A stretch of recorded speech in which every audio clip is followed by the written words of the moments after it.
C'est le Bénin qui accueille la 23e édition du Forum mondial sur la nutrition de l'enfant cette année. Convergence des forces pour une résilience et une durabilité des programmes d'alimentation scolaire dans le monde. C'est autour de ce thème que vont se dérouler les différents échanges durant ces 4 jours d'activité. Ce forum s'inscrit dans le cadre de la lutte contre la faim que le gouvernement mène en milieu scolaire. Cet élan salutaire entretenu par notre gouvernement a été voulu par le président Patrice Talon lui-même, qui en a dessiné les grandes lignes.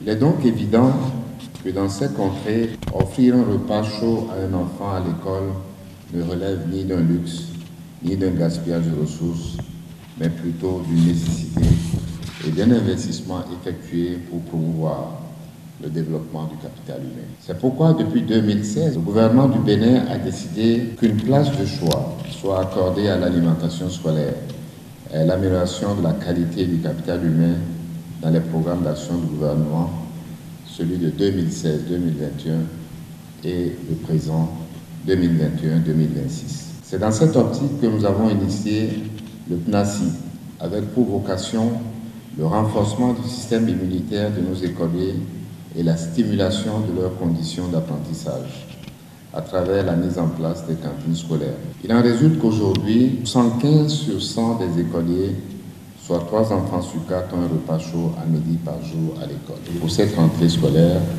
nous avons été instruits par le chef de l'État de porter ce taux à 100%. Le chef de file des ministres chargés de l'éducation a par la suite évoqué les raisons qui pourraient empêcher les enfants à se concentrer à l'école, d'où la nécessité des cantines scolaires. Si nous pouvons être unanimes à reconnaître que toute personne atteinte d'une quelconque névrose n'est plus susceptible d'attention et qu'à l'école, cette attention est indispensable dans la construction articulé des savoirs, savoir-faire et savoir-vivre par l'enfant, il est donc irréfutable que dans tout milieu scolaire où sévissent la faim et la malnutrition, partie intégrante des névroses incriminées tantôt, les écolières et les écoliers sont systématiquement en marge du processus de construction de ces savoirs. C'est en cela que je voudrais saluer la vision et le leadership des responsables de la JCNF qui, depuis plusieurs décennies, ont déjà inscrit la vitale question de l'alimentation scolaire au cœur de leurs préoccupations. C'est le lieu aussi de prouver combien la vision de ces responsables et celle de son Excellence, le président Patrice Talon, sont synchrones.